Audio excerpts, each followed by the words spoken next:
बोलो जय गीता भगवान की जय।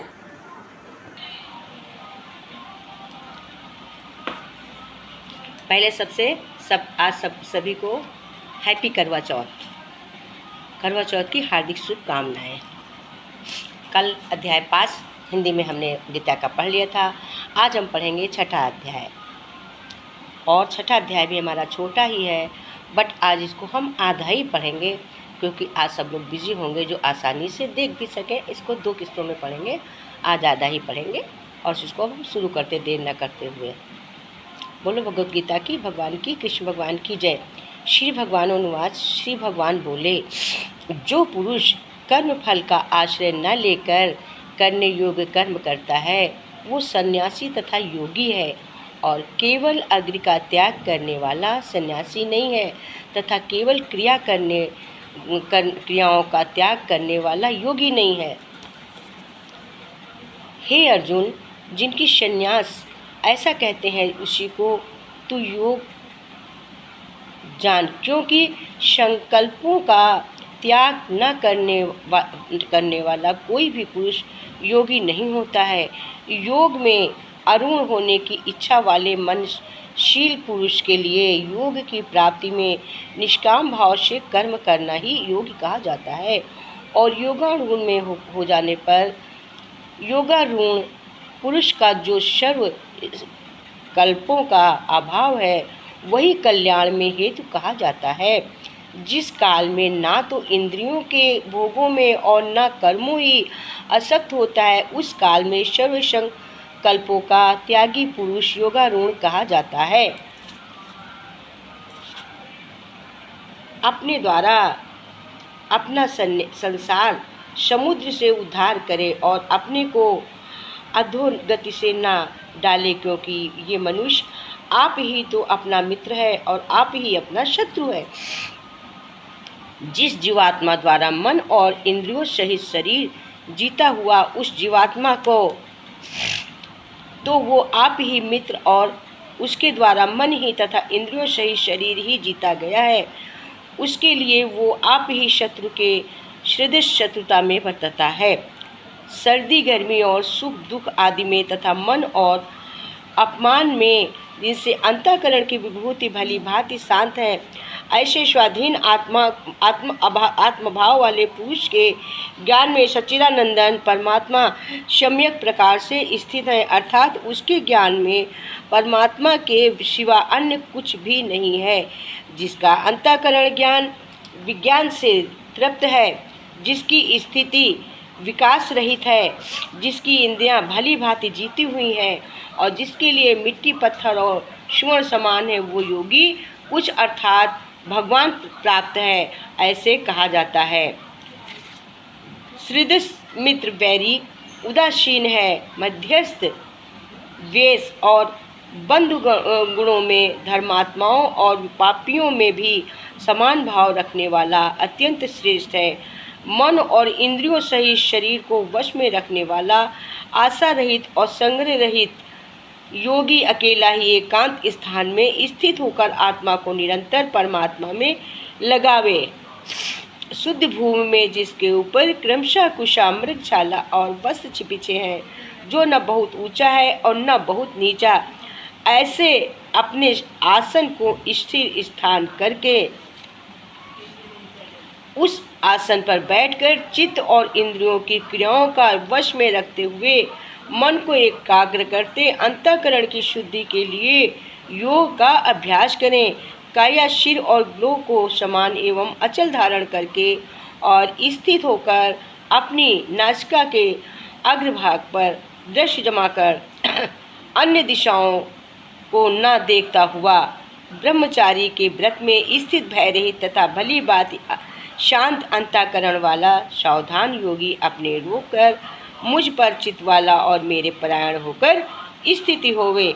वश में किए हुए मन वाला योगी इस प्रकार आत्मा को निरंतर मुझ पर परमेश्वर के स्वरूप में लगाता हुआ मुझ में रहने वाली परमानंद की परम काष्ठा रूप शांति को प्राप्त होता है।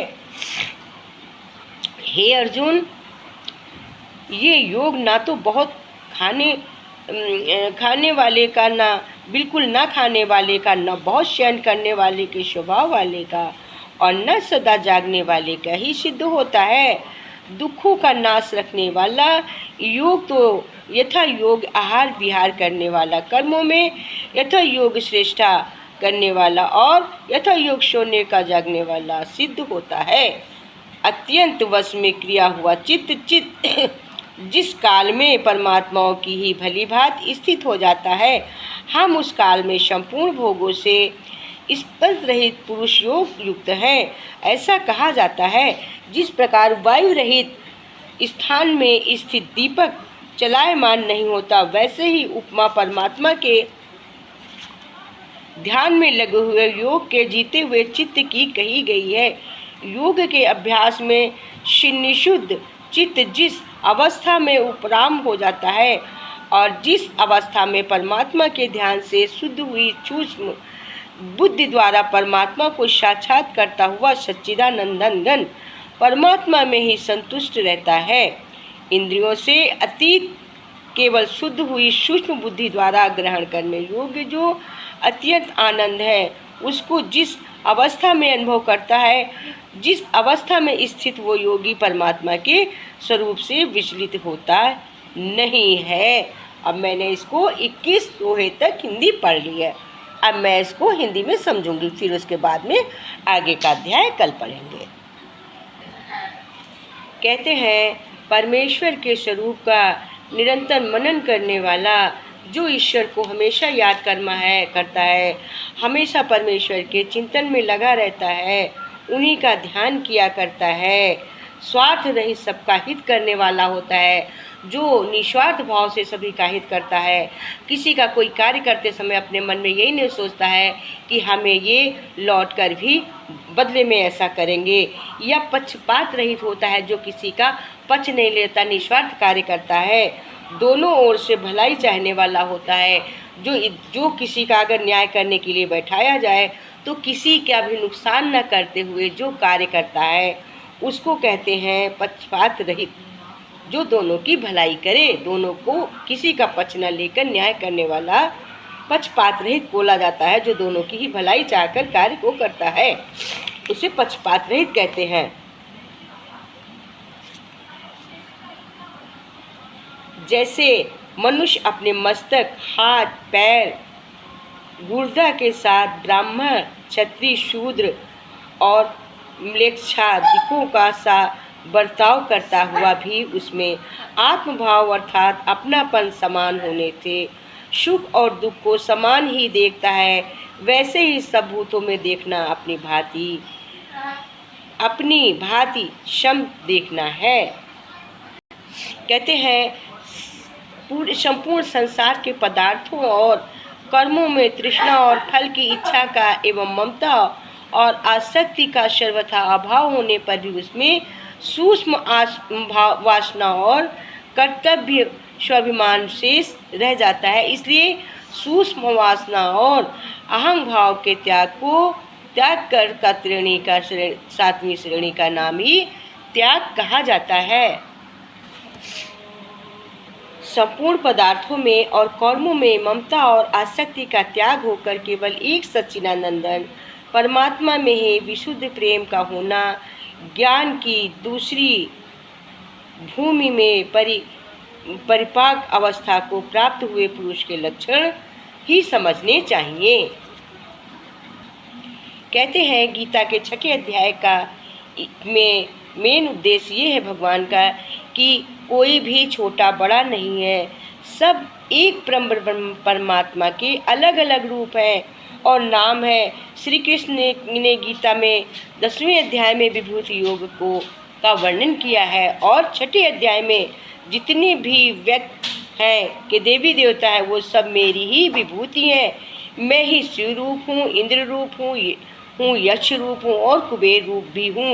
यही अग्निदेव देवताओं के गुरु बृहस्पति भी हैं। समुद्र भी मैं हूँ, अक्षरों में भी मैं हूँ, और काल का भी महाकाल भी मैं हूँ। सारे जगत का नाश, उत्पत्ति और पालन करने वाला मैं ही हूँ।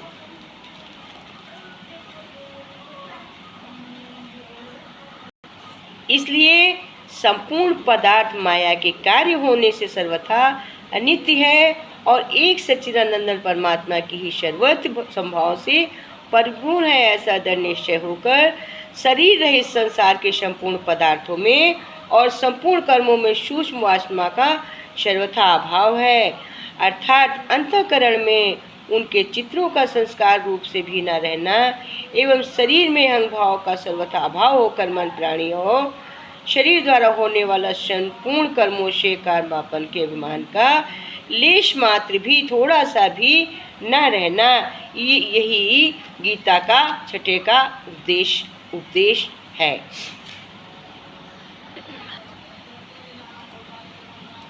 प्रभु अपनी शरण में ले लो ना, कान्हा अपनी शरण में ले लो, गीता अपनी शरण में ले लो ना। लोचन मन में जगे न हो, यदि लोचन में जगे न हो तो चरण कमल में ले लो, मुहे चरण कमल में ले लो ना, मुहे अपनी शरण में ले लो ना, प्रभु अपनी शरण में ले लो ना। लोचन मन में जगे न हो तो चरण कमल में ले लो ना, मुहे अपनी शरण में ले लो ना। प्रभुवर आपके डगमग जग में सतगुरु आपके जगमग डग में, कान्हा आपके जगमग डग में, डगमग नैया डोल रही मेरी जगमग नैया डोल रही।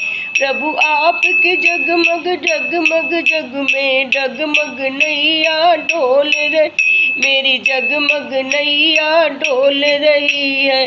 गिरने लगूं तो आके बचा लो, गिरने लगूं तो आके उठा लो, युगल चरण में ले लो ना, मुहे युगल चरण में ले लो ना, मुहे अपनी शरण में ले लो ना, मुहे अपनी शरण में ले लो ना, मुहे अपनी शरण में ले लो ना। लोचन मन में जगे न हो तो लोचन में जगे न हो तो चरण कमल में ले लो ना, फिर चरण कमल में ले लो ना। आपने कैसा जाल बिछाया माया मोह नाच नचाया, आपने कैसा जाल बिछाया माया मोह में नाच नचाया।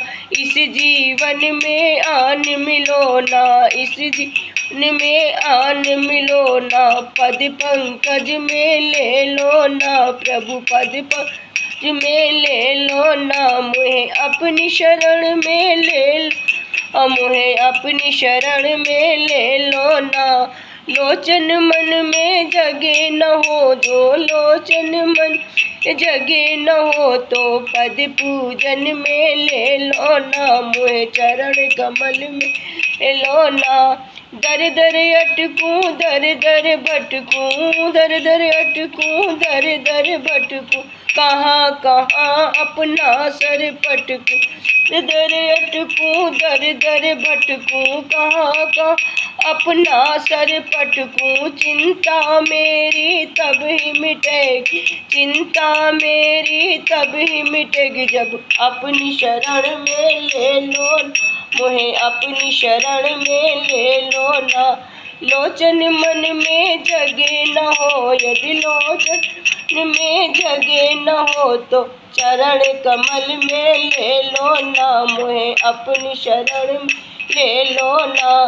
तुमने लाखों पापी तारे मेरी बाजी हारे, तुमने लाखों पापी तारे मेरी बाजी हारे। मेरे पास न पुण्य की पूंजी, मेरे पास न पुण्य की पूंजी, मेरे पास न पुण्य की पूंजी, पद पूजन में ले लो ना, मुहे अपनी शरण में ले लो ना, मुहे पद पूजन में ले लो ना, मुहे अपनी शरण में ले लो ना, मुहे अपनी शरण में ले लो ना, प्रभु अपनी शरण में ले लो ना, गाना अपनी शरण में ले लो ना, गुरु अपनी शरण ले लो ना। बोलो गीता भगवान की जय। बोलो गीता भगवान की जय।